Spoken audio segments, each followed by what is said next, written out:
start?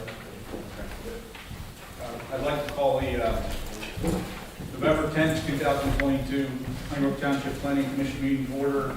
We do have a sign-up sheet in the back if you would like to speak.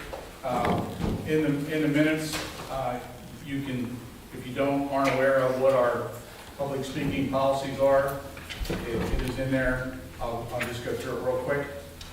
In the beginning of the meeting, after we approve the minutes, we have a time to speak for agenda items, and then at the end of the meeting, we have another time to speak for agenda items or any other items. Each request will be 3 minutes, and we would appreciate that you give the applicants the courtesy of making the presentation, and you do have time to address that at the end of the meeting if you have questions. So, and Jen's going to pick up the sign-up sheet, so if you didn't sign up, now's the time.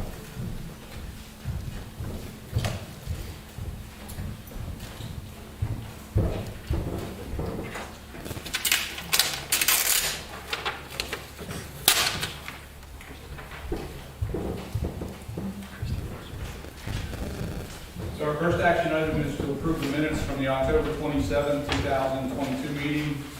We do have a correction, and I apologize, Jerry, that we got your last name wrong, and I'll take the blame for that. No problem. So we want to, on the first page, we want to change there near the end of others in attendance.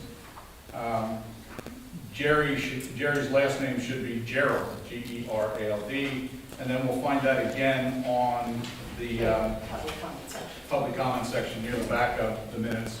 That's item number 3, and we'll also make that correction so we get Jerry's name correct in both spots. So if there are no other changes or corrections with that change, I'd like to ask for a motion to approve the minutes of October 27th. Melissa made a motion. We need a second. Okay, we got a second. Any further questions or comments? All in favor of approving the minutes from October 27th, signify by saying aye. Aye. Any opposed? Okay. Now we'll move on to our first open forum. Remind you that each person gets 3 minutes to speak. I'll just go down the list, and if you want to speak now or you want to wait till the end of the meeting, either way is fine. First person is Jason Williams. I'll wait till the end. Okay.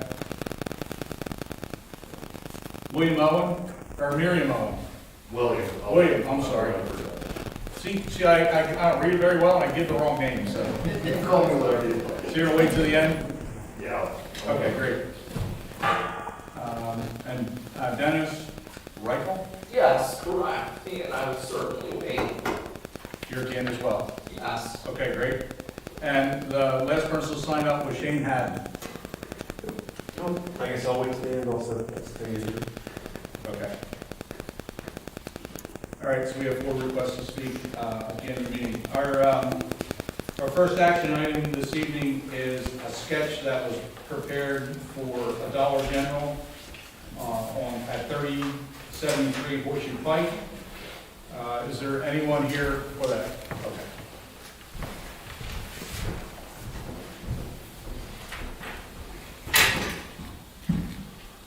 You're both presenters? Yeah. Oh, you didn't have to sign in. I didn't know. I thought I was supposed to. Yep. I'll start. My name is William Owen. I'm with Pentex Ventures. We're a real estate development firm based out of Pittsburgh. We're a real estate developer here for this project. As you indicated, sir, it's just an initial sketch plan. I want to come before you, get your preliminary feedback on the concept, and then bring that feedback into planning with our engineer. Dennis is with HRG, he's our engineer on the project, amongst a bunch of other projects. And I guess with that, I'm going to turn it over to him. Hand out Mr. Soltis. I'll give you a card as well. Gave everyone a card. By all means, don't hesitate to call if you have any questions, follow-up suggestions, comments, concerns after this meeting. Cell and email are always there. So thank you for your time. Our questions would probably come through our consultants. That's fine. And I just had a little brief introduction for the plan, and then I can certainly take any questions at the end. So before you tonight, you have a copy of the sketch plan for Dollar General. That's located at 3073 Horseshoe Pike, on the north side of Horseshoe Pike between Burdell and Cocoa Roads. The site is located in the mixed-use commercial district, and the use is allowed by right. The site is approximately 1 acre, and we're proposing a 10,640 square foot Dollar General store, and that will include sales of fresh fruit, food, and a freezer section. The store typically opens in the morning, 8 or 9, and it closes later in the evening. The site would be served by public sewer and water. Landscape cleaning would certainly be provided to comply with the ordinances. We would certainly be providing stormwater management facilities and would anticipate applying for an NPDES permit if we're over 1 acre of disturbance. And we certainly would work with PennDOT on the HOP and the traffic impact assessment. Our understanding is the closest grocery store to the west is the EB General Store, and that's approximately 2.5 miles to the west. And then also Crops Fresh Market, which is about 5.5 miles to the east, located in Downingtown. I believe Family Dollar was considered for the site maybe 7 years ago or so. So we are certainly, similar use, and that's what we're proposing at this time. We did receive and review the township engineer's comment letter, and I wanted to take a couple minutes and just step through a few of those comments. Regarding the zoning ordinance comments, and item number 3 regarding impervious coverage, I believe the allowable impervious coverage is 55% within the zone. You are allowed up to 70% coverage through either a variance or TDRs. Currently, we're showing approximately 66% coverage, and we would anticipate needing 1 TDR to compensate for the additional impervious coverage. Item number 4 relates to lighting, buffering, and screening, and we will certainly be providing that. We did work through a concept here that showed some potential landscape. Yep, that works. I think I've got 3 copies of that, so we can share that around. You guys want to arm wrestle for the third? No, we're good. You give one mic over there, I don't see guys. Yeah.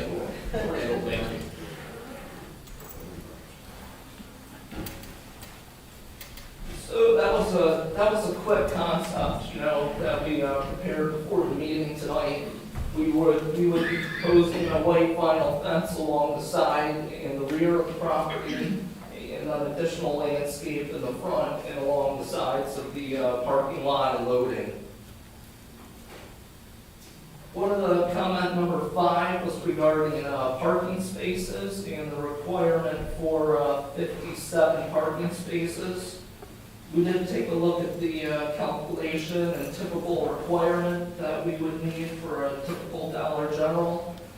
And I did study a few Dollar Generals in the 30-mile radius, and typically the parking that they provided for a Dollar General was in the neighborhood of 30 spaces. What we're proposing on this plan is 28 spaces. We have discussed that with Dollar General, and they have signed a lease agreement indicating that 28 spaces would be acceptable. And we certainly understand that we would likely need a zoning or variance to comply with the ordinance. Item number 6 is related to loading and unloading operations for deliveries. Currently, we had provided a turning movement that showed the truck going through a couple parking spaces, and typically deliveries occur during non-peak times, and we would certainly restrict the parking that is shown impacted by the delivery, and potentially that could be used for employee parking. Item number 7 is regarding buffering, and again, we have a concept landscape plan that I just provided. Item 8 was regarding a highway occupancy permit, which we acknowledged that we would have to work with PennDOT to obtain. Number 9 is regarding a lighting plan, and we certainly acknowledge the need for that as well. Item number 10 was regarding the pylon sign setback. Currently, the sketch shows a 2-foot setback, and we would anticipate complying with the 5-foot setback requirement. Item number 11 was regarding a wall sign variance, and we would certainly address that through the zoning hearing board and would obtain a variance. So I think in summary, the majority of these items we can address. I think there's maybe 3 items that would require a variance. One would be regarding the parking spaces needed. The second would be for the delivery circulation. And the third would be for the wall sign. There were a couple items related to subdivision and land development. The first one was regarding the land development plan process. And given that this is a 1-acre development, no improvements are being dedicated, and this appears to be relatively minor in nature, we would likely submit this as a preliminary final land development plan and request a preliminary plan waiver at that point, assuming that would be acceptable to the boards. Item number B was regarding the traffic impact study, which again we acknowledge, and we would be preparing that. Item number C was regarding an existing residential driveway that overlaps the property, and we would certainly either be discussing that with the adjacent owner or providing an easement for that. Item number D is regarding curbing of the driveway entrance, and we would certainly be willing to do that. Item number E is regarding landscaping, which again we provided a concept of. Item F is regarding street light, which we would certainly look at as the illumination plan. Item number G is regarding the stormwater management report, which we would be preparing, and the last item is the landscaping plan, which we would address. So I think for the most part, from a sketch plan process and review, I think none of the items in there give us heartburn at this point in time, and we would certainly be willing to address them and go to the zoning hearing board for the needed relief. If you have any questions, I would certainly be willing to take them at this point.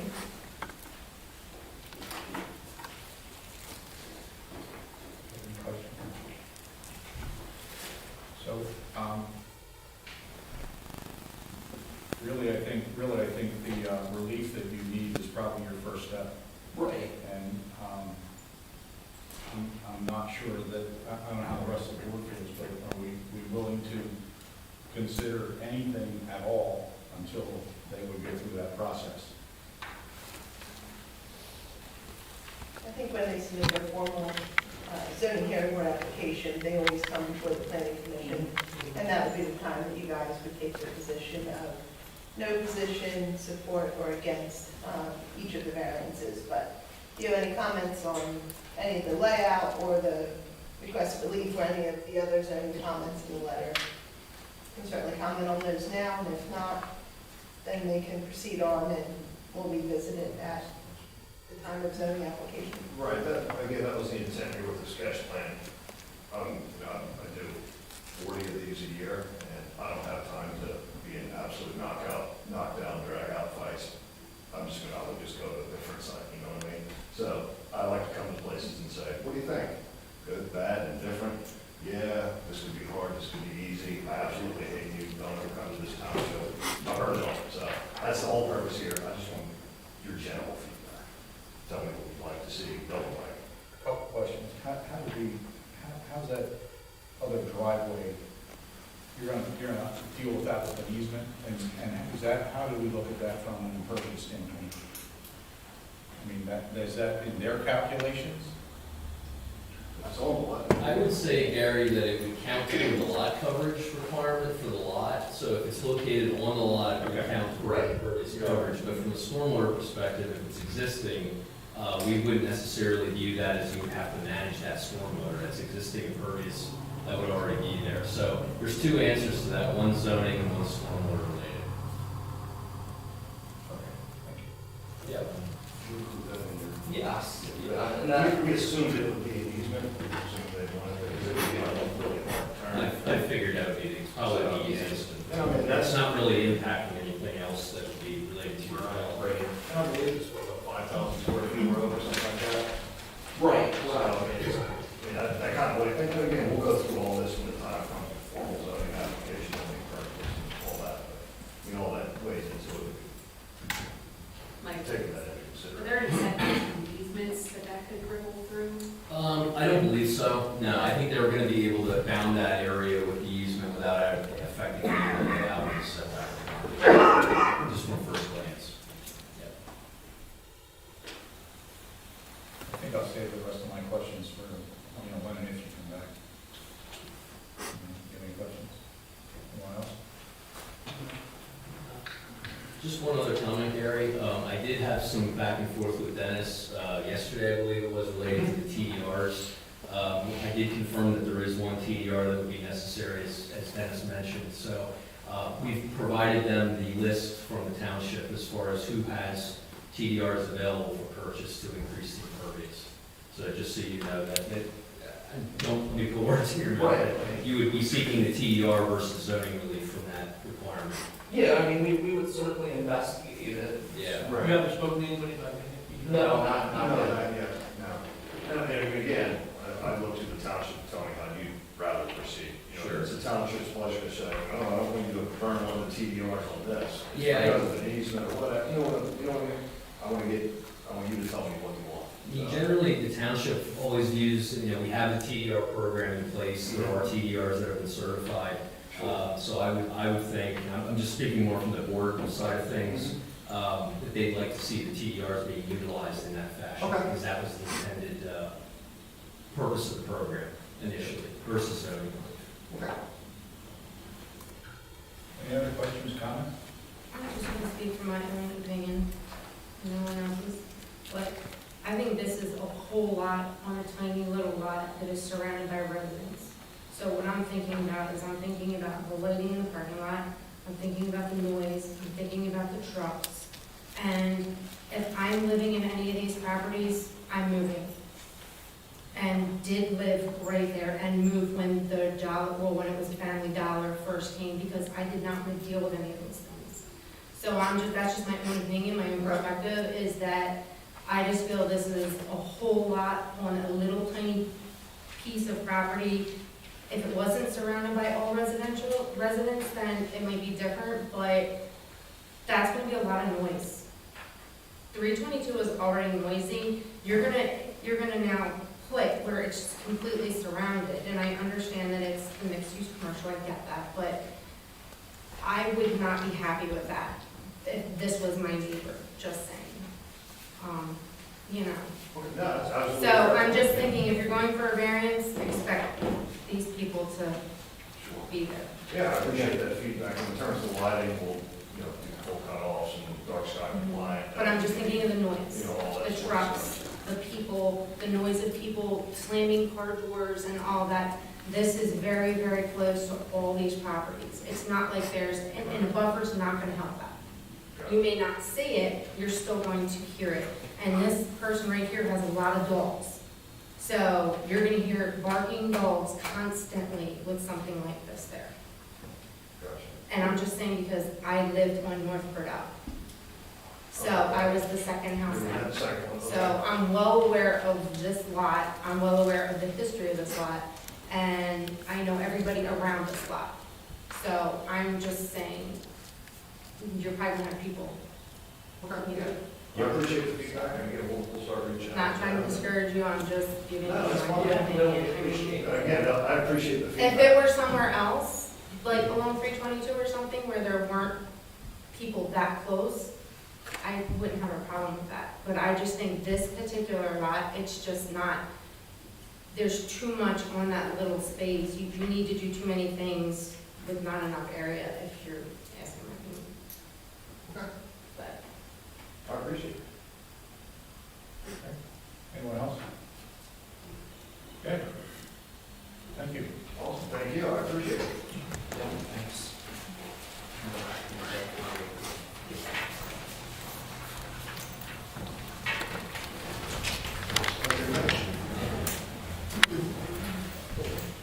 People do show up to zoning hearing boards here, and people will show up to zoning hearing boards here, and there will be a lot of pushback. So, just to let you guys know in case you want to cut your losses. I appreciate it, thank you. Thank you. Okay, our next action item under subdivision land development approval, our applications. Number two was a home in place, so you can really just do that. Yeah, that's what's going on. Yeah. We're looking at item 3, this is Arbor's Glen, it's a D.R. Horton project on a few roads. Comes off Pupilo, comes Yeah, off okay. Horseshoe, Pike and Chestnut. Chestnut Tree. Good evening, I'm Jesse Carpio with D.R. Horton. This is Dan McKenna with D.L. Howe, who's our engineer on this project. We are a home builder based out of Texas with a lot of regional offices up and down the East Coast. Our local office is based in Harleysville in Marion County. But we're here tonight to present our preliminary submission for the Arbor's Glen project. We had previously received a special exception back in June. And we just want to get your initial feedback. I believe tonight we're just discussing the zoning portion of the preliminary submission with the south node and the stormwater to be and traffic for next month. Yeah, so again, Dan McKenna with D.L. Howell. I've actually been in the planning commission, I believe, 2 times with this plan previously. As Jesse mentioned, we received a special exception in summer through several hearings, and that relates only to the townhouse use on the property, just the townhouse use. So, to recap, there are 254 twin units, which are by right on what we'll call the western parcel, the Clemson tract. And then we have 141 townhouse units in the east that run out to Chestnut Tree Road. There's a road network connects and combines it all together. We submitted this application last month. It is a large plan, it's a large site. Turned around zoning review. So we know we've got some work to do going through that letter. We've reviewed the letter we received a couple of days ago. I don't see us seeking any further zoning relief. I think these are all will complies.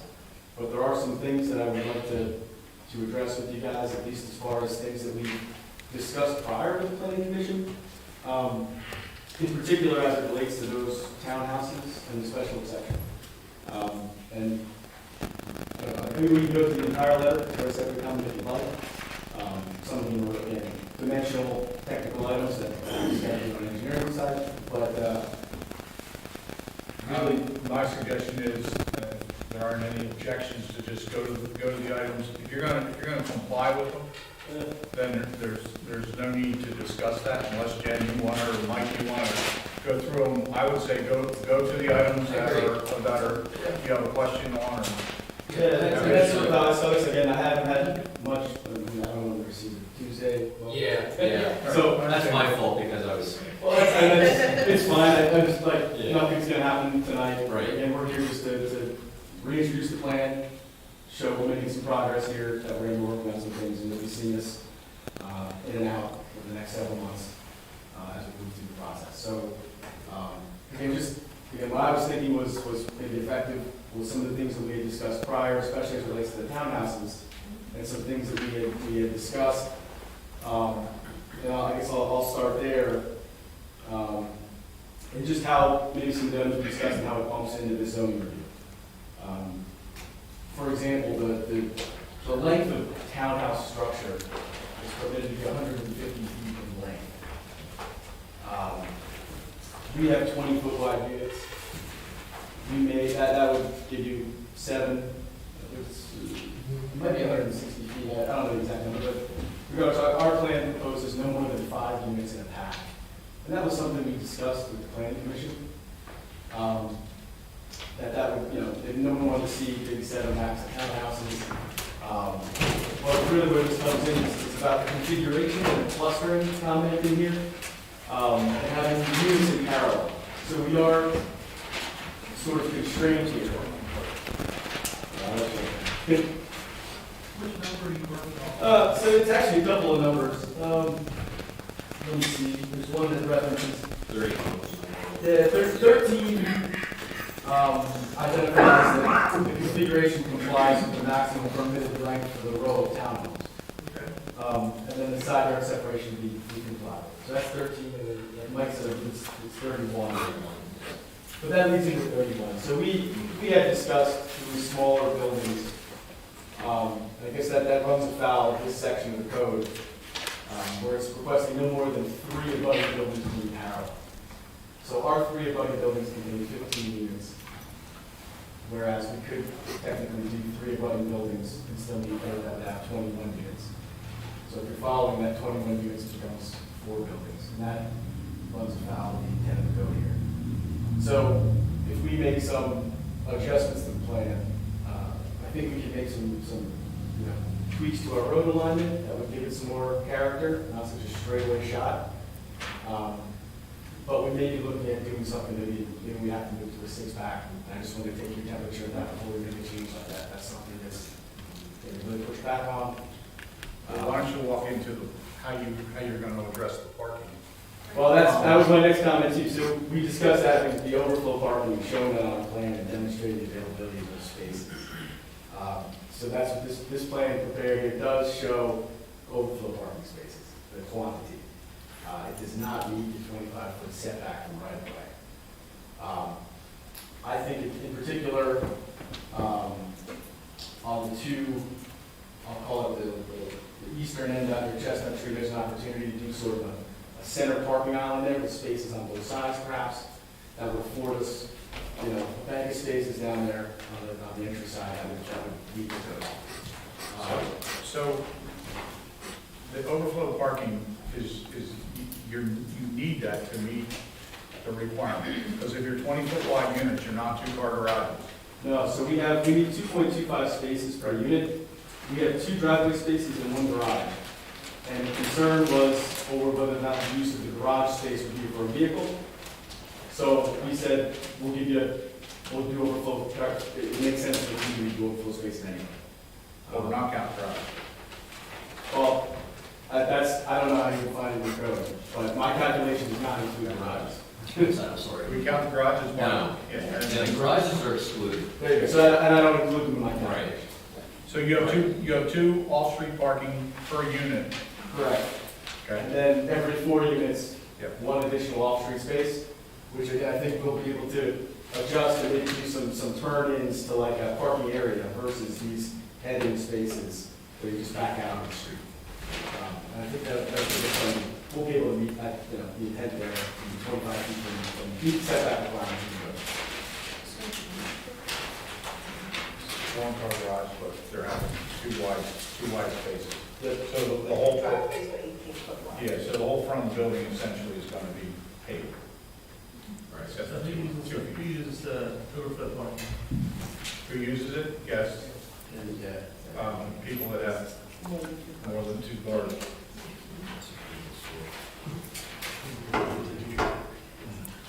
Why did you decide on like a 1-car garage with these?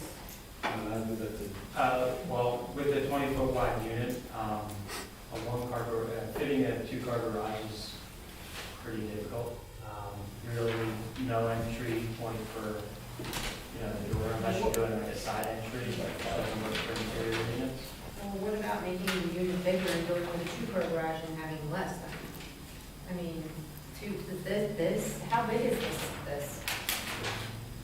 It still would require the same number of off-street spaces. Yeah, we wouldn't count the two cars interior anyway. I'm just looking at the building. Those units are, So these are about like 1,800 square feet? yeah, 20 by 25. These dimensions, so, yeah, 900 for floor.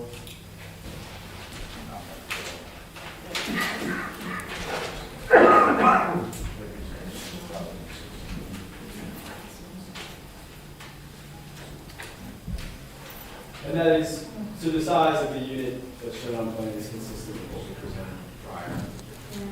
Again, just think like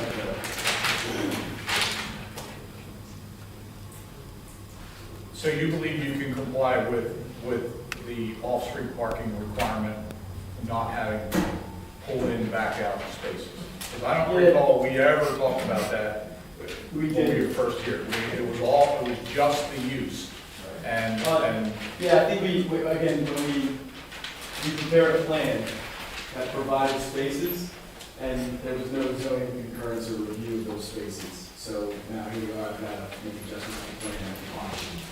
So we wanted to demonstrate that it was feasible to have the overflow parking. It's feasible, now we've got to make some design changes that satisfy the code. the first question that he asked was how we feel about 5-unit buildings as compared to what they could do with 7-unit buildings, because our ordinance says 150 feet, 160 feet, 150 feet. So we provide no more than a 100-foot building. There's a couple of 4-packs out here, 80 foot. Really, that's it. The code calls for no more than 3 buildings in a series to be parallel. So we could obviously, per code, reshuffle them. You know, 21 units would be 3 buildings versus 20 units and 4, the way we have it today. I believe, though, there was some opinion of not having big buildings. And my next question is, do we require a setback shift? We do, don't we? Yeah. There's a I- separation there somewhere. Yeah, and the units we show here do have a jogging 2 feet horizontally, which, again, they'll be final architecture, but we've kind of cooked that in already. That they'll be, in each building itself, articulations between the spaces, yeah. But the buildings are still parallel. Correct. That's what I'm saying, like, based on this feedback here, I'm gonna tweak this to make it Make your road do this. correct, give it a little more character, and potentially break this up, but I'm just trying to get Maybe a settled on number of units that's acceptable to everybody. Right. So, Because that dictates how much you bend your road. Right. So they, Yeah.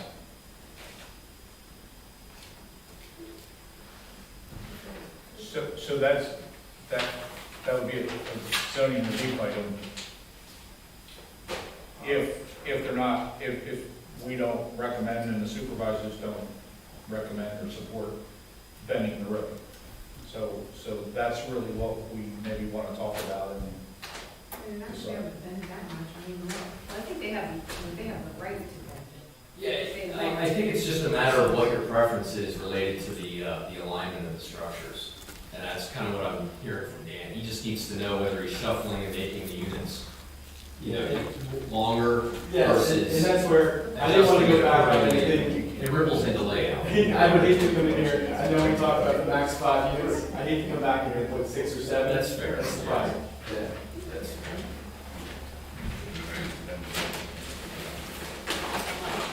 I'll give you my opinion. I think you should bend the road and keep it with the 5 units and not go with 7-unit buildings. I mean, that's if you want my opinion, that's what I think they should try and look at. It's just one person. Well, it. Yeah, but the bending. That's their problem.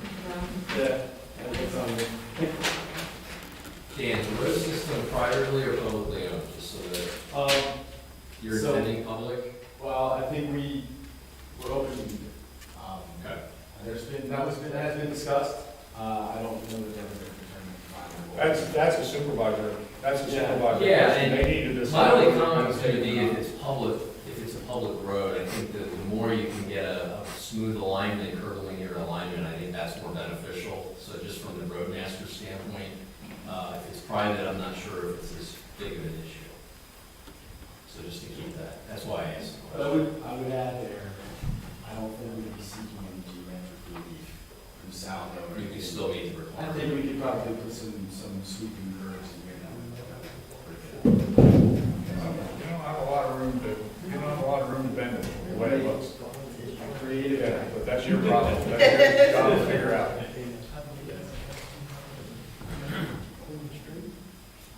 Is this all wetland over here? It is.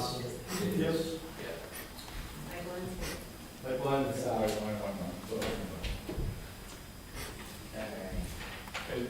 Is that a consistent, are the rest of you okay with that direction? 7 unit apartments. Yep, and it's not. So here are 5. 5 or less. All right, and then, Oh, I have one question. Sure. There is a building, did they receive relief for the entire, for both tracks? Or is that one building is that on the Legions track? The way I read the zoning relief, and Jen, I'll let you chime in too, but I read it that it was for the project. That the use of the townhomes is exclusive for the project. Both properties remain Yeah. as part of the application.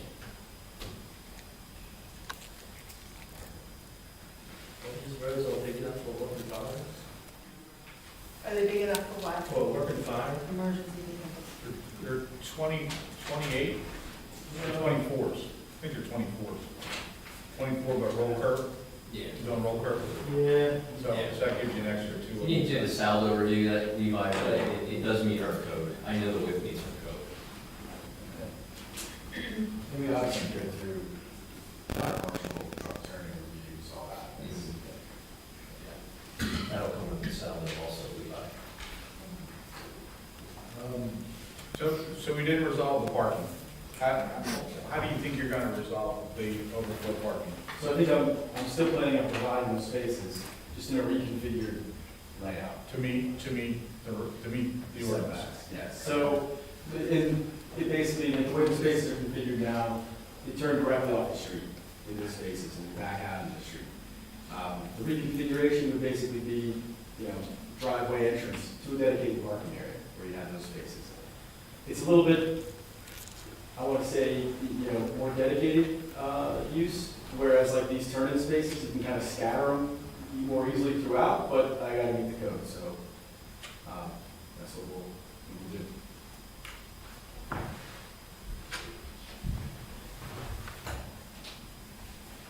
So you have your, the minimum width, is 50 feet. And you're saying you're gonna comply. So does that mean you're taking some units out and to shift these? We're gonna be shift, so on the twin units, that was, in the code, the width at building line is, I think, 40 feet, and the width at street is 50. So that was our oversight.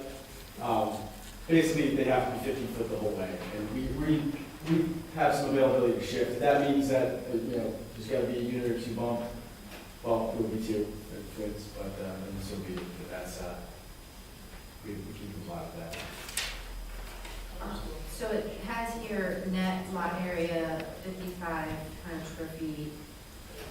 So my concern with these little lots is, how much impervious are you gonna have on here and what's gonna be left when, you're done? Because these are tiny little lots. This looks like a lot of impervious on the lots. And people are gonna expect to be able to do things on the property, like put a pool in, put a patio in, and now they're gonna need a variance because there's not enough impervious coverage. So what are you doing so that people don't only have 100 square feet or 200 square feet or whatever of impervious left, that they're gonna need a variance? Like, are you gonna take and apply some impervious to each lot from the open space, or what are you gonna do? So for my side, I'm gonna display conforming lots. So, the house and the driveway we're proposing will conform with the impervious coverage limits. I'll throw it over to Jesse. Correct, but you need to have extra for people to be able to do things on their property. Well, I think their HOA might govern what can go in their yards, and I don't know that this would be necessarily a pool. No, I don't know. What you have left is, Exactly. if my math is correct, Yeah, 137 and a half square feet. okay. Okay, that's not in a patio. Roughly a 10 by 15 patio, So, and that maxes out the lots. So I think that's realistic, and I would say that's how we negotiate it out. I don't know, usually they offer a 10 by 10 deck, that's not out of the but ordinary. then that means that's all they can do. They can't do anything else. And if that's the case, then this needs to change, because there's no way somebody should be buying a home and they can't put things on their property. They can't put a shed, they can't put a deck, they can't put patio, because they need a variance. That's ridiculous. But there's also the flip side of that. There's What is the flip side of that? Flip side is that somebody buying a townhouse It's not a townhouse. or twin is buying it for convenience. They're buying it for a. No, I beg to differ, that's not true. That's not true. No way. There are plenty of twins that have things on their property. They do. All you're doing is you're setting this community up for people to have to go variance to do anything on these lots. And that's ridiculous. So no, if that's the case, then this plan, in my opinion, needs to go away, you need to change it. There's no way people shouldn't be able to put a patio, a deck, a walkway, whatever, on their property. That's ridiculous. Well, we're saying a deck or a patio could be. 100 feet, do you understand what 100 square feet is? Like, that's not very much. That's not very much. I Not guess very much. I'll pose the question a different way. What would be an acceptable amount of additional impervious in your opinion? Like, would it be Oh, I 200 would square say- feet or 400 square feet? Oh, I mean, units minimum. themselves are- Yeah, that's up. I mean, you're gonna put a shed on your place. You're not gonna put all this stuff in your garage, obviously, because it's a small garage, so they're gonna want a shed. I mean, a shed can be 200, 300, 400 square feet alone. That's with nothing else. That's with no hardscaping at all, no patio, no deck, no, that's crazy. I'm totally against that, period, because I don't want these residents to have to go for a variance to do something on a property that they pay money for. So this isn't a townhouse community. This is, but this is not. So that's just unacceptable in my opinion. Okay. If you, This if is you a had depth, preliminary plan for a reason. can you add depth to the lots and still comply with So I will say, open space? open space, I believe we have room to comply. The northern half of the site, we kept a gap in the rear yards. The drainage, grading, right, these lots could be extended in that space to give you some more square footage to allow for additional space. But they need to be extended quite a bit because I'm totally against not having impervious coverage for people to do stuff. That's just unrealistic. It creates a lot of work for the township folks too. Oh, it's not right, because people buy a home, and if they're not in this business, they don't understand that, what do you mean I can't put a patio on my place? What do you mean I have to go for a variance? They don't understand all that stuff. So they're not gonna be asking the questions when the houses are going up for sale. Like, oh, okay, people don't understand this unless they're in the business. So I just think that it's not fair that you're setting people up that they're not going to be able to do something with what they should be able to do on their own property. Again, it's not a townhouse community. These are twins, whatever, they're still homes. And people are gonna wanna do this because they own their own lot. I'm sorry, I just see people come through for a variance all the time, and it irritates me, because something like this should have been caught now, so people don't have to do that. So Who's maintaining the exterior of those lots? Is there an association that's doing yard work or a An homeowner? HOA would be set up, yes. But not on the same, not on these twins. They're gonna be expected to take care of their own property, correct? No, it would be a all-inclusive HOA. So the HOA is gonna mow this entire property, and these homeowners don't have to do any maintenance on their properties Yes. and with the twins? It will most likely be set up with a master and then two sub-associations, one for the towns, one for the twins. Well, then what's the point of them having lots then if they're not taking care of their own lot? Why wouldn't you just leave it all open space then? Well, I mean, that's Like, why would you that's have- why I get back to the point of of somebody else, an HOA, a property manager taking care of the property. Okay, so I'm understanding you correctly. The twin homes are not going to mow their own lawns, they're not gonna do any of that? We still have to work through all the HOA of that. We're not at that point yet. Because if they don't, then there's no point in having lots, because then they don't own the lot. Who owns the lot, these lots that are here, the HOA or the homeowner? They would own the homeowner. They're fee simple lots, correct? Yeah, they would be part of the association that maintains the property. If Higgins and somebody else would do it for them, they still own it, they can plunk their lawn chair on their 10 by 10 square of concrete. Then what's the point of having designated lots then if the HOA owns it and they're gonna maintain all of it? Like, I don't understand that. Then it would be more like a condominium. Yeah. Yeah, which is what's going on in the townhouse, but I would say too, Okay, but the townhouse I get, this I don't. well, I mean, I don't want to, again, everybody's got a preference, but if you own your own property, you could have a dedicated space for you sitting out back. If you're in the townhouse portion, right, your neighbors. I'm not worried about the Yeah, townhouses. well, I'm saying if you didn't have the lot lines, right, then all of the space is shared and everyone can come behind your house. It's a fee simple lot provides a little more privacy, and even though you're not maintaining it, you do have rights to your property, like others don't. To Melissa's No, point, I don't agree with that at all. can we come up with the additional area we'd like them to create so that you can do a patio and you can do a shed? Because if you're gonna allow sheds, probably you're gonna restrict the size of the shed anyways. You know, it's typical in homeowners association regulations in their documents. I mean, should we tell them that we think they should add another 200 feet, 300 feet of I'm area? still trying to comprehend the fact that these twin houses, that these people are not going to be maintaining their own space. I don't understand that.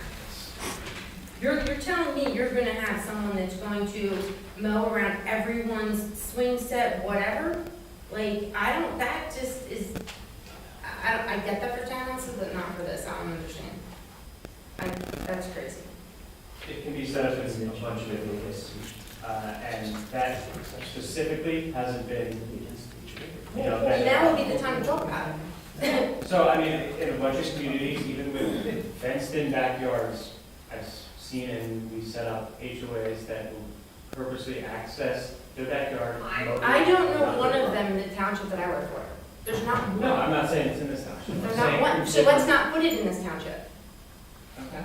I mean, That's I'm fair. just, you, Well, I think that's more of a business and marketing decision on their end. I think what we need to determine is, well, no, because that would determine what these people are gonna be doing and how much impervious they would need then. well, let me finish. But we tell them that they need to figure out a way so that they have more capacity for impervious coverage, so that the issue that we started with in the first place is they can't do anything on their lot because they have no additional space. That maybe they go back and look and say, we need to make the lots deeper, we need to eliminate some lots, whatever they have to do. Maybe give you some examples of what a lot could look like, that would inform the conversation, like to say that, this is how much space you physically have, and would this make sense, and if it doesn't make sense, then these lots are sized for the zoning code, and they're just.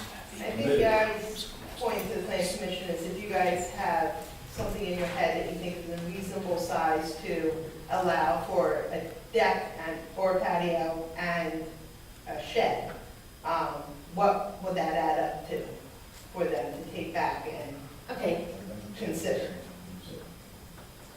I missed that. No, I didn't say Good that. answer. But Ask it again. I'm wondering, when you take the open space calculation, can you add impervious coverage into the lots, extra impervious coverage into the lots? So let's just say that lot one, right now, there's only 180 square feet of impervious coverage left. Can you take this open space, calculate out, and add extra coverage into each individual lot? I don't think the code allows that. I don't think the code allows it either. I mean, there may be opportunities to 45%. What if they reconfigure. have- That's what it is. Then you gotta make lots It bigger. has to be based on You the gotta make lot lots area. bigger. Yeah. Because that, yeah, you have to. It's a reconfiguration of the ladder. And I agree with everything you're saying, Melissa, that's akin to our comment number 7 here. And, I mean, we're also the code officer, so we run into the same issues, because we're telling these people, hey, you can't do anything here because there's only 100 square feet left, and, you know, you get a lot of angry residents. So I think your direction just has to be that you're looking for more impervious coverage to be built into the lots to make it a reasonably used lot by the resident. I am, but Whether I'm that's also looking at, renowned or not. I'm also looking at, this is Honeybrook, this isn't Exton, okay? People move out here because they want to have space, because they want to have space to, for their kids to do things and whatnot. And I just think if you're gonna throw all this in here and make it look like a freaking postage stamp everywhere, you know, I just feel like this is just too much. That's how I feel about it. And especially if there's no impervious coverage, then it is most certainly too much. And the expectation that people are okay with, like, people taking care of their lawns and not putting stuff out there, that's ridiculous. Because that's why people move out here, for that very reason. So, I just think that this plan is setting people up to give the township a hard time. And I don't want that. And I certainly don't want that for residents that are coming in here, that are trying to buy here and get out of the rat race down there. And then here, oh, you can do this, you can do that. And they're like, what do we move out here for then? I mean, So the this township's may bad work guys, in that's Exton, enforcement. but it doesn't work here. That's my opinion. You all may not agree with me, but I don't care. That's my opinion. I fully understand, I'm on the same, I mean, those homeowners come to our firm, we represent them. as Well, I work at Denny all the time, Yes, so and it's, I get it. we get the, yeah, it's a common complaint. I guess from an engineering standpoint, I'm gonna prepare plans that meet code. That's what I gotta do. I So understand we'll take your feedback and see what we can do. Well, Yeah. this to me is, no. And what they have to comply is, I think you should go back and you should look at deeper lots, or maybe wider lots where you can put wider lots in. Well, it complies, and this is exactly why I had the argument with Brandywine Conservancy when we were doing the zoning ordinance. For this very, very reason, is exactly why I grilled John Schnook and John Vilacker, because I knew this was gonna come up again. So I think you hear the opinion, so, and probably that's a consensus. And I have And you know, you need to go back and you have to take a look at what you got, what else you can do to increase its lot area is what you're gonna have to increase. I mean, it's just, And kind of pose a reasonable, you know, if somebody's gonna have a shed and a patio or a deck, a reasonable, you know, square footage that they would have left after the house is on there, you know, to play with. Make sure we've included the sidewalk coming from the driveway up to the front door, you know, things like that. you're down to when you put that in, you're probably down to a 10 by 10 is all you have. And a shed's gonna be at least 10 by 20, 10 by 12, what they do on these lots, so. Yeah. Well, I mean, that and too, right, there's a marketing side of this, that there's a product that they're selling, so. Well, do they live in this area and know what's marketed here? Because We can clearly leave that they, open. because they must not, because they haven't looked around. Because this isn't around here. We can leave that open. I don't know what implications, and we'll obviously be the ones that figure that out, but what that does to the rest of the plan, we'll just have to look, and I hope we can keep the conversation open, because we will look at it to increase it. I don't know what it's gonna do to something else that might not be in compliance now, because we increased the units. I'm not changing my stance. I would say that based on this conversation, I'm sure we even look at not doing feasible lots in this portion, perhaps refining. We'll take a look at that option too. Like the townhouse is refining a developable area, that complies in full, you can value the same approach in the twins, and that gives them some more flexibility. So they would own the footprint and maybe a little bit beyond the footprint of the actual building, and the rest of what's currently now a lot would be HOA. Yeah, there's some math that would have to go into that, about what would be classified as open space, which is another part of the letter, open space parking rec. But we would have to clearly define the area for development in the units, and make sure that meets all the area involved. And that 45% would still apply to the whole area, so maybe that rear yard is in the shadow, right, and it goes back further, that would give each one of these units more space and potentially more impervious coverage that would be shared throughout the community. That's an approach we can look at. Town won't be close, too close to water. Things to think about, so what's your next? I'm not changing my stance. I'm not changing my stance. I'm just saying. My next topic is just, we've, through the special exception process, there was a lot of discussion about open space, park and rec. And we never actually had any formal conversations with the township and the park and rec. I know there were some moving parts at the time when we were coming through that sort of facilities were being reevaluated.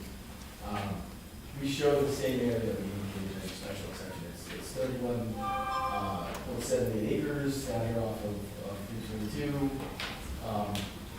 It's over about 10 acres that's dry, upland. We said we fit a couple of soccer fields, pavilions. We had no idea what the facilities need. We had some idea that there was a need for facilities in the township. We didn't know what those facilities are. So I think we're looking for some direction from the planning commission. We're going to basic direction, go talk to XYZ about how that process get more defined on the plan.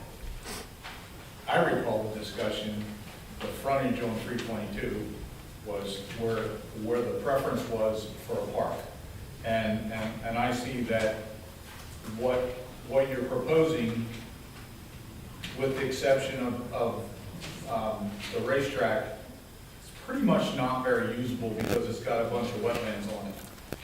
I envision that from that discussion, that between your two entrances off Horseshoe Pike, that's where the park area was going to be. You know, we talked about it internal, we talked about it having access off Chestnut Tree, but correct me if I'm wrong, I believe the consensus was that it was going to be along 322 so that it would be accessible and usable for other residents within the township. Yeah, so, but that area that houses the racetrack, that is about 9.8 acres, 9.64 acres. That's netted out wetlands and resources, so that's usable space. I don't want to get too far into traffic, but we're looking at, there's been some discussion of possibly adjusting our entry drives to better line up with, I guess that's a discussion for this one. I don't want to get too far into traffic because technically I'm still working on that. But if there's any push, yeah, so that's, well, I hear you about alignments. Are there any other developments on the south side of 322 that would be online here or any books that we should be aware of when it comes to aligning our entry drives? Because we're trying to, we might slide them a little bit east-west to better facilitate turn movements and visibility out here. And I just wanted to check in and see if there was anything that we should be aware of adjacent. Well, the expansion of the trailer park is Keystone Court. Keystone. Keystone of the two that are close to each other. Where's Brandon was Three. here. Randy Wines? Little three's on the west side. West and south. Well, Right here. that's that line, okay, that's this one here. Is that the road B, kind of right? Yeah. Yeah, so are you talking about sliding road B to the east, driveway to the east? No, to the west, but the problem is you're going right through the wetlands if you line that up, Right, so that's that's the not issue. feasible. Yeah, so there's an existing driveway that's right through those wetlands. I hear you. The improvements of the racetrack have ponded some water over the years there, so that's, unfortunately. Well, that driveway you're talking about there, I think that's the one that goes back to the gas structure. And I think that should be eliminated, and you should bring that off Road B further in, Absolutely agree. you know. And we are in the early stages of coordinating with the gas pipeline for our easements and testing gas and all that, and we will coordinate the configuration of that access. let's go back to the usable area, where you have Yeah, so- houses. And That's where- where I thought the park area, was going to be placed. And I know that takes out a lot of units, but, you know, we really have a need, and we can talk about it now, or we can wait till we get to the Saldo and look at all the requirements that you have for, all the rec facilities. So I we think did look- it'd be to your best interest and the community's best interest if we can resolve that at this stage rather than at the Saldo stage. And that's why I posed the question tonight. I know we feel there's adequate area here to meet everybody's need. And I just wanted to, circle back and actually hardline some things and get So- in touch with you. On the plan, the green area, the shaded area, that's where you think that's more than adequate for area for rec area. And I look at that and I don't see how we can even get to it because almost everywhere you go, you have to cross wetlands. No, so where the racetrack sits today, Yeah, well, the racetrack's just a little area there, and I'm not sure the township's gonna wanna do away with that racetrack. I don't know what the supervisor's gonna wanna do with that, but, if it can stay there and there's something that works out with those folks, that might be a good thing. we actually, I mean, I don't think they're not interested in operating the racetrack. It's all on the table, I will say that, in the discussion about how this ends up and what the final configuration is. I did provide an inspection sort of sketch of just that area, and, again, I think it was 3 mid-sized soccer fields fit, pavilion, 60 parking spaces, all outside of resources. So I know that, again, it was just throwing a dart out there that this is what could happen here, but I didn't, left it at that. So I know you're looking at this plan, it doesn't look that large. It is a 200 scale plan, that stretch of road there.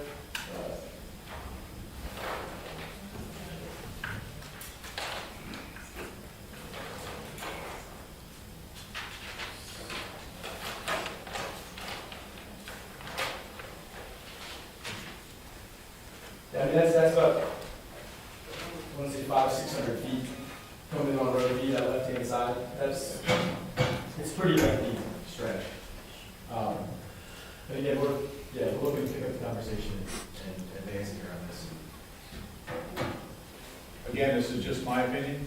I think we need to have a discussion with the supervisors and the park and rec folks so that everybody can weigh in on exactly what they think the needs are, and then maybe by the next time you come back, we can have some positive discussion on what the needs are. I mean, we've done the calculations. We know what the salary requires,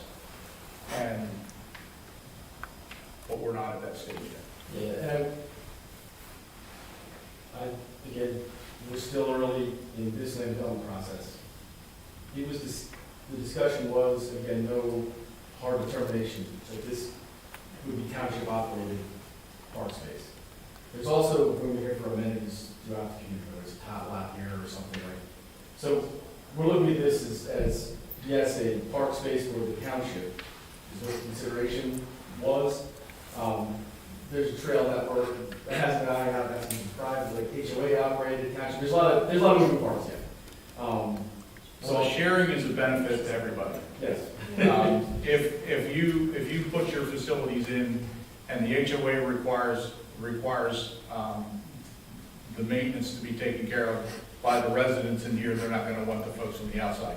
And I don't think anybody in township wants that. So there needs to be some discussion that maybe we give a little bit on what the overall requirements are to satisfy what the supervisors and the park and rec folks want. Because there's a lot of population in this area, and this would be a really good area for the township to make this work. Understood. So our recommendation, we should you guys should have a discussion with supervisors, Yeah. and maybe we can get a joint meeting together with the group so that what our recommendations are consistent with those other two agencies. Right, I agree. Can we put together a workshop? That's what we would probably look towards. Yeah. Because my opinion is, what you're showing doesn't work. I don't think that satisfies what at least our early discussions were and what our anticipation was of this area. So, And if we're gonna have those conversations with regard to their property, I mean, we should be advising them that those meetings are happening, whatever it is, I mean, what's happening. they should come to the meeting. That's what I'm saying. Oh, absolutely, You know, yeah, I think it has to be. So, yeah. have the ability to be there and Yeah. hear the discussion and be part of it if it's with regard to their. Yeah, that's right, whatever, again, I was just posing a question, because I said, we've talked about this, it's come up here before, during hearings, plenty.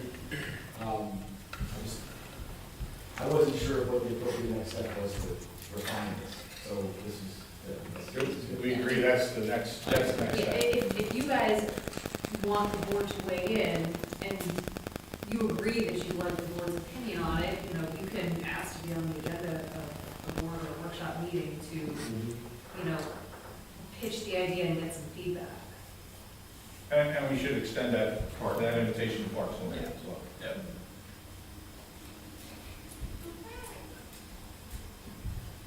Okay, so we Because can, ultimately, they are the deciding Right. entity, and, you guys are gonna, but they're gonna bump the guidance. A joint meeting sounds like a good idea that we'll work towards. so what other items are problematic for you? I don't see any. You say you're on comply, so. My plan is to, we gotta dig through these, I think the first several are, geometric. I think dimensional type things, that I just gotta get squared away with lot sizes. We talked about the impervious coverage, and with that, we'll discuss it with the client. The parking, I told you I gotta deal with that too, the parking, the overflow spaces. In townhouses works, we'll look at some articulation in the road layout, to make sure that we comply. Roadways, that's something that the supervisors need to weigh in on, whether they want to take these roads for dedication, or they want them to I be. have that in my notes. Okay. Yeah, that's why I asked that early on. And park and rec we just discussed. The plan shows, just for, again, the starting point, we have sidewalk on both sides, we also show a trail network that gets into some of the open spaces. Again, it's just a starting point for this. We have a trails committee too, Yeah, that can weigh in on that as well.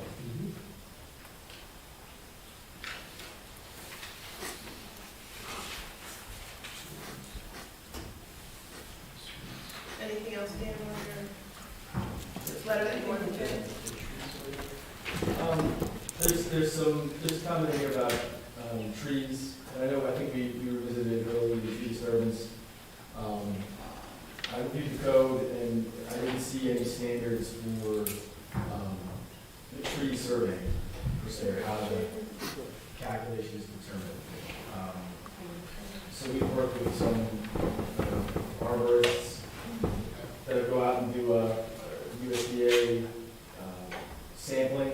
They do a tenth of an acre, and they count the trees, they do so many samples per acre of woodlands, and they use that to come up with a number. Is that generally acceptable? Yeah, and I think we've done this on several other developments, and I know Jen, you probably had more involvement with that. Yeah, we did something similar to that on another development, so that's something we can coordinate with. Those are, Yeah, all right, I think that's it for us, and it's just. okay. Does the planning commission have any specific other comments or questions on the plan in general or the zoning review at this point?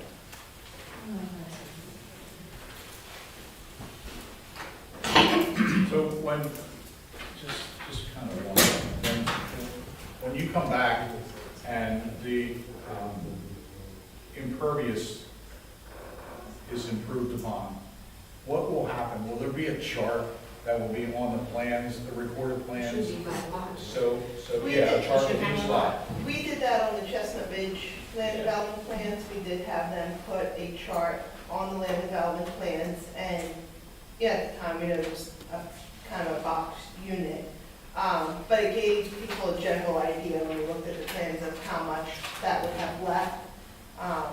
And then, when you get to building permit stage, it's individualized on the single family lots. But these are gonna be fairly standard twin homes, so I think a chart on the, Is that comment 7, Jen? I think it was. yeah, it's one of those. Yeah, because we've gotten in the habit of this, Gary, because we've run across it several times, and it becomes problematic because people just don't know, they don't have any idea that they're limited, and to what level of being limited. Right, so So when we it's- started adding that as a standard table. That's a great idea. Small As the staff changes, it kind of. That's it, yeah. Right, yeah, it gives you a clear, idea of it, so.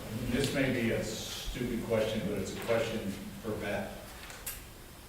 If you deed restrict each lot to the area that they can disturb, is that something that is, It's additional protection, I mean, but at the end of the day, if it's a deed restriction that's put in place, it kind of depends who's putting it in place. Who's it satisfying?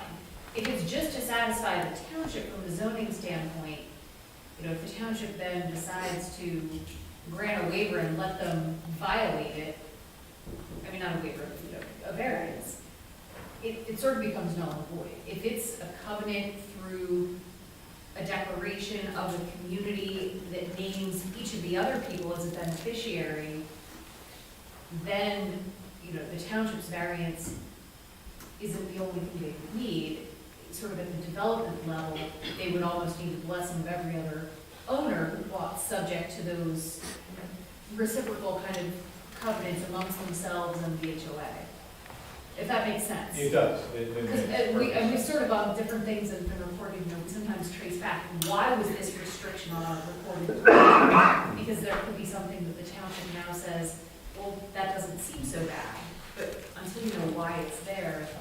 I was just looking for a way, so when the second and third buyer comes in, that there's something there when they get their title work done, that it shows up and it says, you can't put a 10 by 50 shed or a 10 by 20 shed, 10 by 50 is ridiculous, but a 10 by 20 shed on the property, because you only have X number of.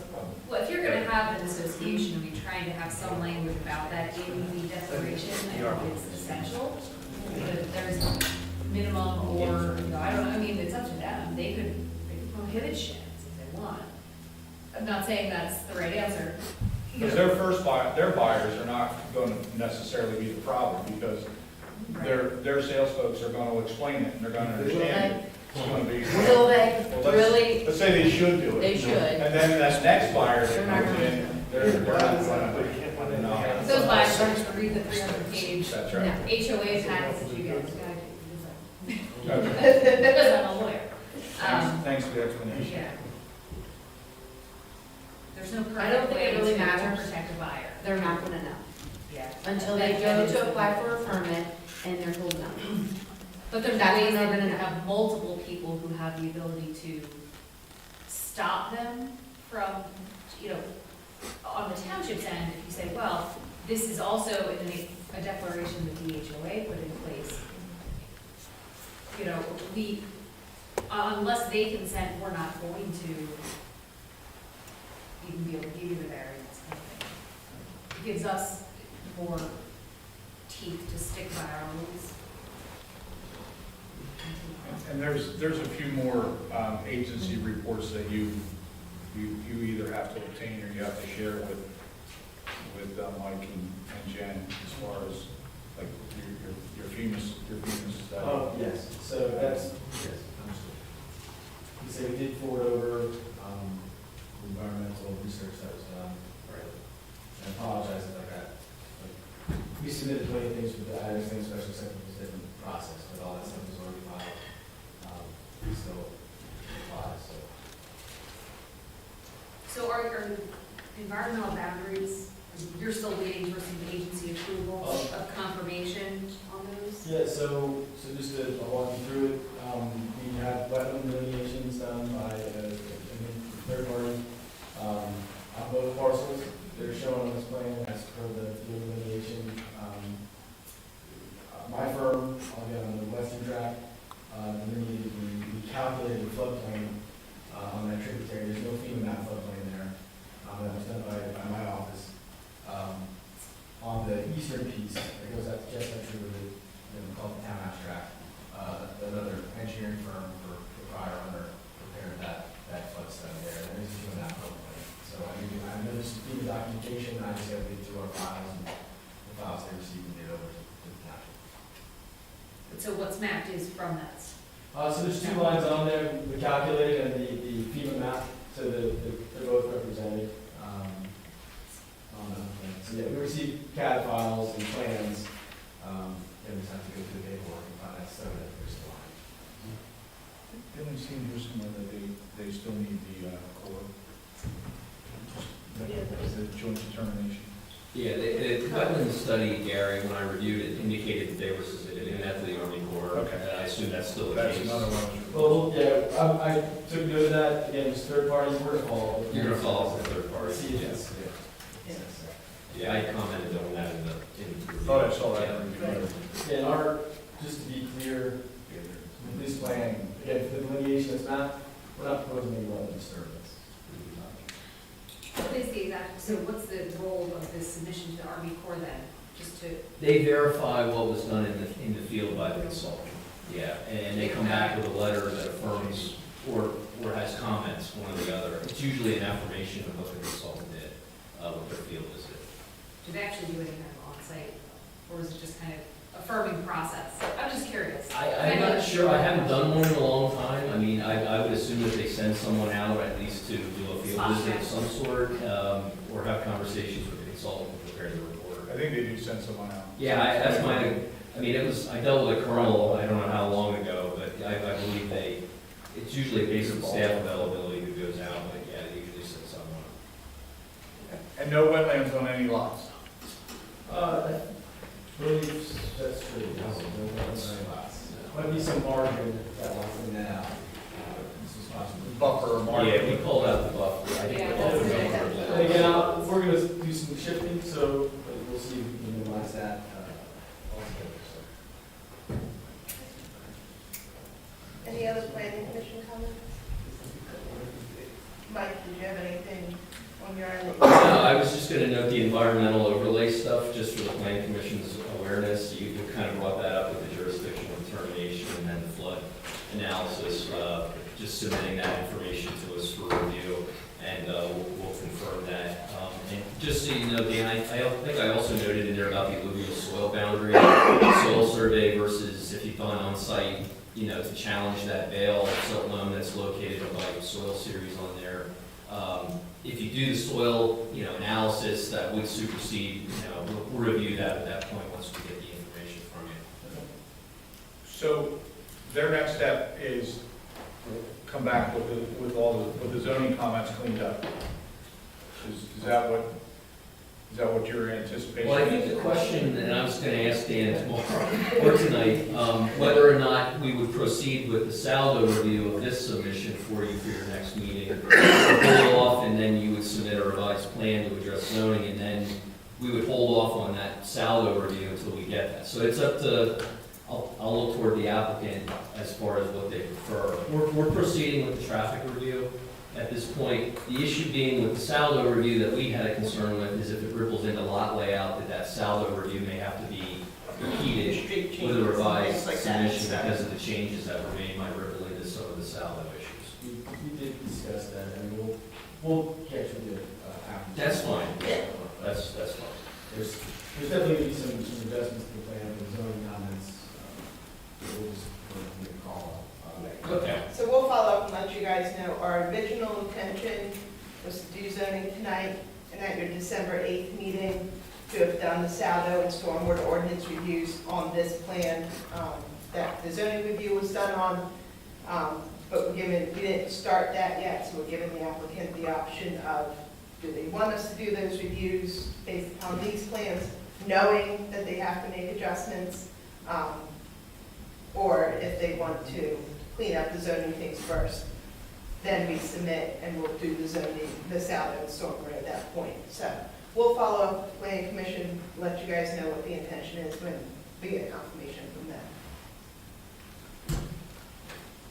Anything else from the planning commission? Okay. Thank you.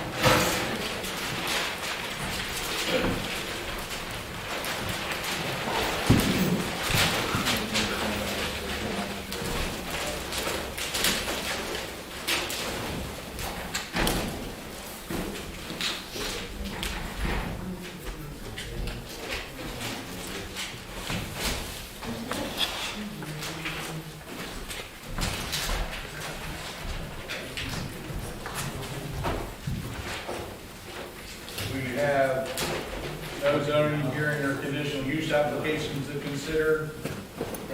Under other business,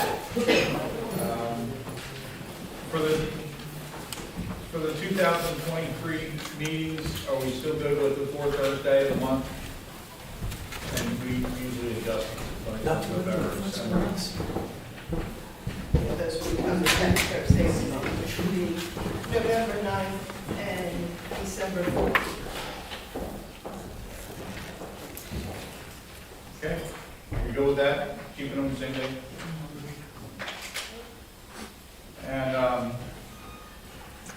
we're now back to, open forum on any matter. If anyone came in late, wants to get their name on the list, the reason why we ask for the signatures, so it makes it easy on Jen when she's taking notes, and I don't screw up people's names.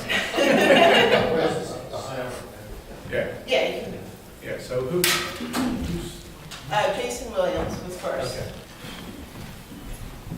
Okay, can I just stand here or? Yeah, you're Okay. right. Yeah. Hi, my name is Jason Williams. I live at 3561 Horseshoe Pike. Just regarding the DR Horton zoning here.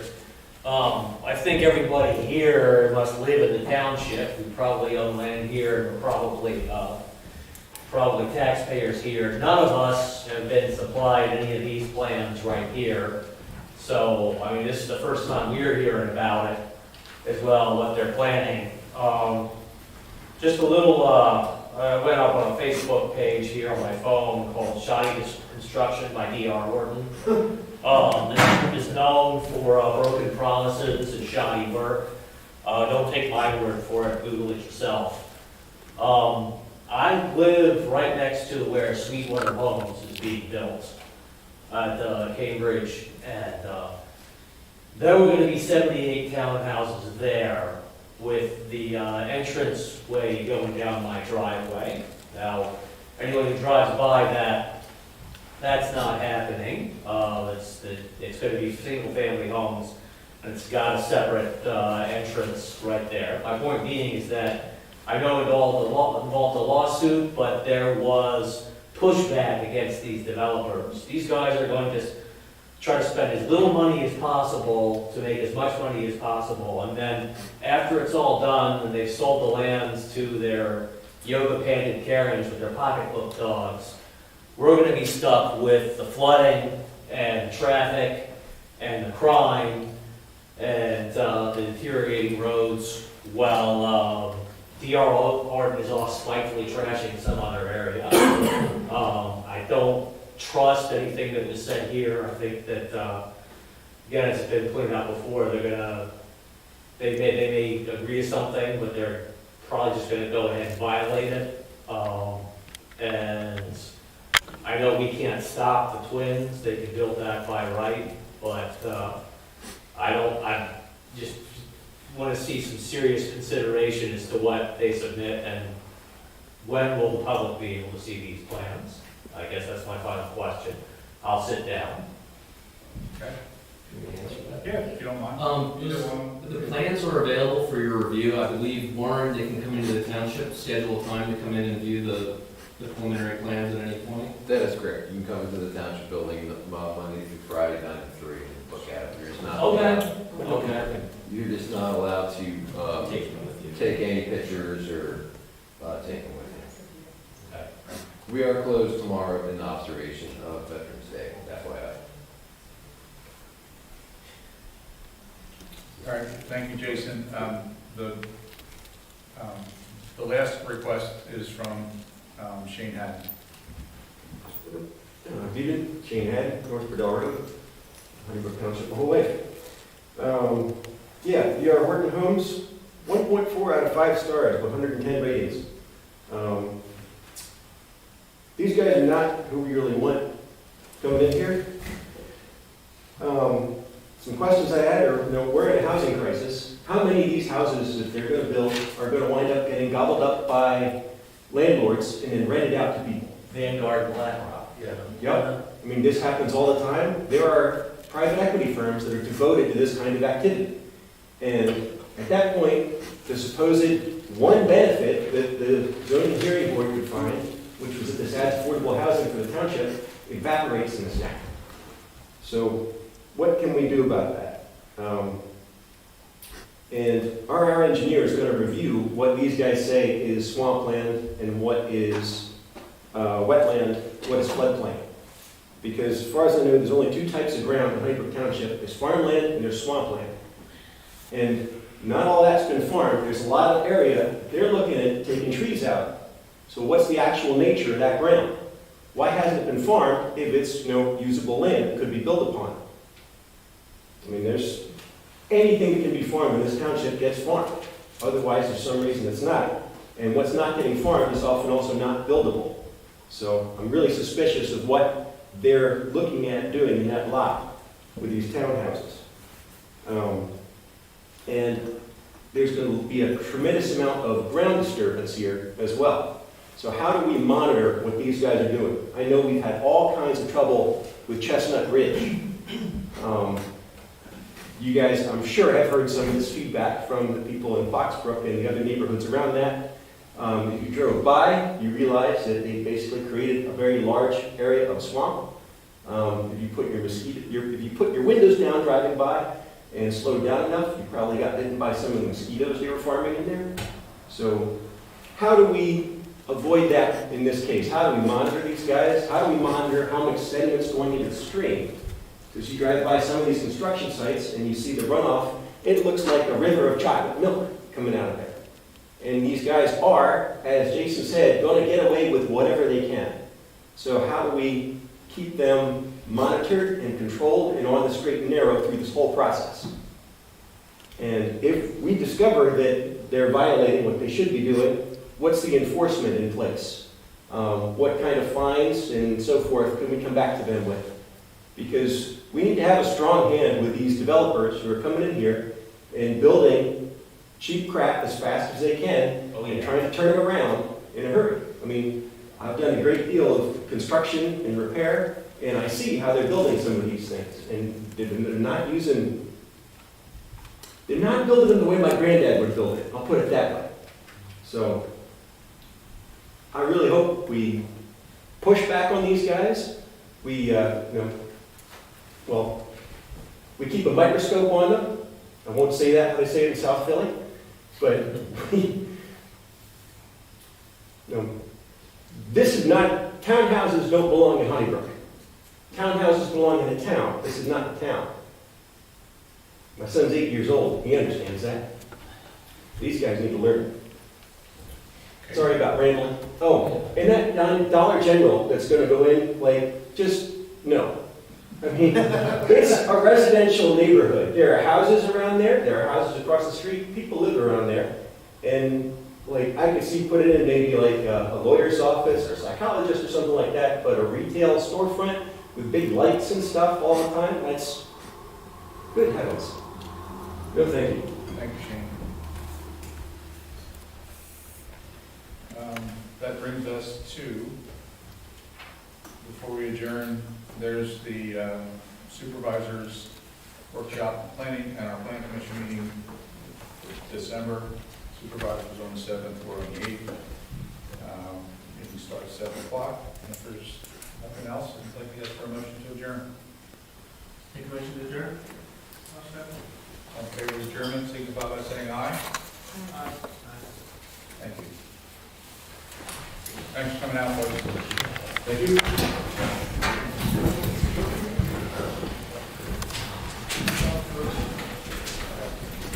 See you next month.